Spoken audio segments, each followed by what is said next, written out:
Olá, meus alunos queridos, tudo bem com vocês? Estamos aqui de volta para mais uma aula, dando continuidade aí a esses nossos conteúdos, falando um pouco sobre os conceitos básicos da geografia que vocês não podem esquecer, certo? E hoje o nosso conteúdo é sobre geologia. Então, professora, vamos agora refletir sobre esse conceito, né? Que fala muita coisa. Geologia, meus amores, estuda aí as origens e as sucessivas transformações do globo terrestre, ou seja, se ocupa, portanto, da evolução da Terra. Então, todo esse processo de formação do nosso planeta, né, e também da superfície terrestre, do globo terrestre, dos relevos, tudo isso a geologia abrange nos seus estudos, ok? E falando, né, de geologia, não podemos deixar de falar um pouco sobre a escala geológica do tempo. Nós temos aí essa escala geológica dividida por algumas eras, que são as eras Cenozoica, Mesozoica, Paleozoica, Proterozoica e Arqueozoica, ok? E também temos outras classificações aqui importantes. Então, um pouco mais de ênfase aqui para a era Paleozoica, onde nós temos aqui alguns surgimentos, né, como, por exemplo, aí o surgimento da difusão dos répteis, a formação das primeiras florestas, origem das bacias sedimentares, assim como também a união que ocorreu aí entre esses dois continentes, que é os continentes Gondwana e Laurásia, que estavam aí nesse processo ainda antes da separação da Pangeia, que depois se transformaram em nossos continentes separados, ok? E mais, temos aqui também, na era paleozoica, os primeiros animais terrestres surgindo aqui e as glaciações, né? Além do surgimento dos peixes. Então, a gente deu ênfase aqui um pouquinho para essa era, porque é uma das eras importantes aqui durante toda essa escala geológica do tempo, mas, obviamente, que aos poucos, aí com calma, você vai olhar uma a uma e trazer aqui para você os conhecimentos sobre cada período, cada época, cada principal evento que ocorreu durante aí esses milhões de anos dessa formação do nosso planeta. Dando continuidade, então, vamos falar da estrutura interna da Terra, já que nós falamos aí dessas eras, de como mais ou menos se formou, né, esse nosso planeta. Claro, superficialmente nos nossos estudos desses conceitos, mas trazendo sempre pontos importantes aqui para que a gente possa realmente refletir sobre eles e fazer uma recapitulação de tudo aquilo que a gente já estudou até agora durante todo esse processo do ensino fundamental, chegando no médio, ok? Então, sobre a estrutura da Terra, a gente pode estar classificando aí algumas camadas. Então, todos os estudos a respeito do interior da Terra apresentam aí basicamente uma estrutura concêntrica, constituída por 3 camadas principais, que eu tenho certeza que você lembra quais são essas camadas.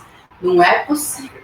Durante o fundamental todo, você ouviu falar disso, e aqui no ensino médio não seria diferente, né? Já que estamos aí buscando os principais conceitos desses estudos, agora da geologia. E aí nós estamos falando, então, pessoal, da camada externa, que é a crosta terrestre. Nós temos também o manto, que é a camada intermediária. O núcleo, ou NIF, que quer dizer aí essa junção de níquel com ferro, né? Porque são os minérios mais presentes, por exemplo, no núcleo do nosso globo terrestre. Então, meus amores, a gente divide então o planeta Terra nessas 3 principais camadas importantíssimas, né? Que com certeza faz com que essa dinâmica do nosso planeta aconteça de maneira tão perfeita, certo? Nós temos uma imagem aqui que faz uma visualização de como seria, né, o nosso planeta cortado aqui uma fatia, e ele mostra aqui, ó, o núcleo interno, que fica realmente nessa localização aqui, onde a temperatura chega a cerca de 8.000 graus de temperatura. Temos aqui um núcleo externo, também impensável, né, o tamanho dessa temperatura que ocorre aqui nesse núcleo. Temos o manto e também a crosta terrestre. Então, pelo que nós estamos visualizando aqui, a crosta terrestre seria a superfície do nosso planeta, o manto seria intermediário a essa crosta terrestre e o núcleo aí localizado no centro do nosso planeta. Agora nós vamos falar de uma a uma dessas camadas para que a gente possa entender melhor como elas estão formadas e para que você tenha um maior aprofundamento desse conteúdo, ok? Falando aí sobre a crosta terrestre ou crosta terrestre, você escolhe como você quer chamar, as duas formas estão corretas. É subdividida em crosta superior e crosta inferior. Além disso, ela apresenta aí profundidades que oscilam entre 30 km a 70 km, configurando-se como a menor das camadas da Terra. As temperaturas variam aí e podem alcançar os 1000 graus Celsius, né? Como eu disse para vocês, lá no núcleo, o núcleo atinge o maior grau aí de temperatura, em torno de 6, 8 mil graus Celsius, certo? A crosta terrestre, ela atinge, mesmo assim, 1000 graus Celsius de temperatura, tá bom?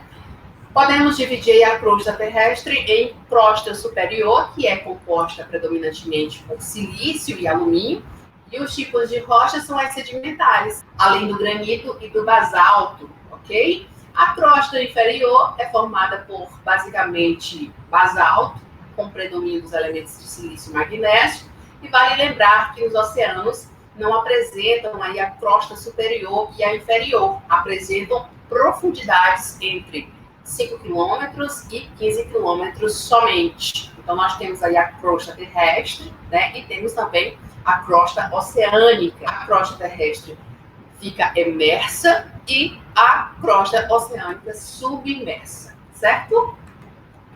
E agora nós vamos falar dessa camada importantíssima, uma das principais aí que a gente citou, que é o manto, que é constituído basicamente por ferro, magnésio e silício, além de ser composto por um material pastoso chamado de magma, que não é nada mais, nada menos do que o que nós conhecemos como lava, aquela lava que sai dos vulcões, né, que tem uma temperatura altíssima, né? Nessa camada acontecem os movimentos de convecção, que são movimentos com impulsos e pressões muito elevadas e temperaturas muito elevadas, em que o magma mais aquecido pelas altas temperaturas do interior da Terra sobe para as porções mais elevadas e, à medida que resfria, ele desce novamente para as porções mais inferiores em processo cíclico. Então, como eu falei para vocês, esse movimento de convecção, ele é circular, impulsionando para cima e novamente impulsionando para baixo.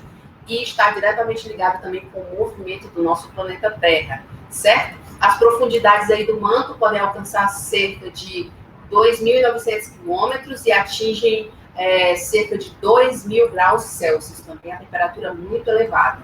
E agora nós chegamos ali no centro do nosso planeta, trazendo uma das 3 camadas do nosso planeta Terra, que é o núcleo. E o núcleo é a camada mais inferior da Terra. Assim como a crosta também se divide em 2, o núcleo externo e o núcleo interno. Não existe aí certeza sobre o estado físico do núcleo interno, mas acredita-se que ele esteja em estado sólido devido a extremas pressões internas da Terra. Ele apresenta aí temperaturas similares à superfície solar a cerca de 5, 6 e tem temperaturas que trazem até 8.000 graus Celsius, ok? O núcleo externo provavelmente encontra-se em estado líquido com temperatura aí menor, em torno de 3.000 graus Celsius. E não poderíamos deixar de falar também sobre os agentes internos ou endógenos do relevo terrestre, ok? Os fatores internos do relevo têm sua origem nas pressões que o magma exerce sobre a crosta terrestre.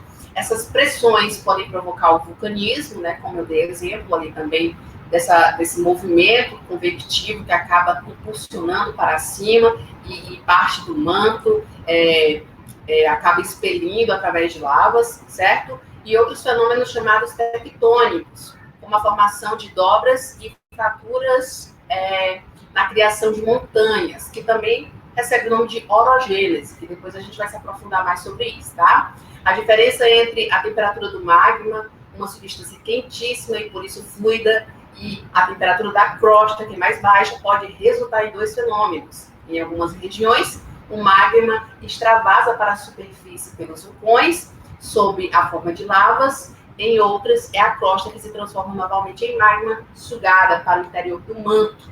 Essa troca de calor é denominada de movimento de convecção, um movimento cíclico que, repito mais uma vez, está diretamente ligado com o movimento do nosso planeta Terra. Vamos falar também um pouquinho sobre minerais, né? Já que estamos falando aí de como é rico essas camadas do nosso planeta. Os minerais são substâncias químicas, geralmente sólidas, encontradas na superfície terrestre. Apesar de sua variedade, todos os minerais apresentam diversas características comuns. Cada um deles é sólido, químico, determinado. Cada um tem uma estrutura cristalina única e, na sua maioria, nunca fizeram parte aí de um organismo vivo. Diversos tipos de rochas existentes na Terra possuem na sua composição substâncias minerais de grande aplicação econômica. Quando essas substâncias são utilizadas economicamente, recebem aí o nome de minérios, né? Então, nesse caso, não poderíamos deixar de falar da rocha, né? Que é um agregado natural formado aí por um ou mais minerais. De acordo com sua origem, as rochas são classificadas em 3 tipos fundamentais: magmáticas ou ígneas, sedimentares e metamórficas. Aqui tem um mapa que traz para a gente as concentrações, né, dos minérios mais importantes no nosso território brasileiro. E você pode aí visualizar de maneira mais detalhada com o material que eu deixei para vocês no EducariBox, certo?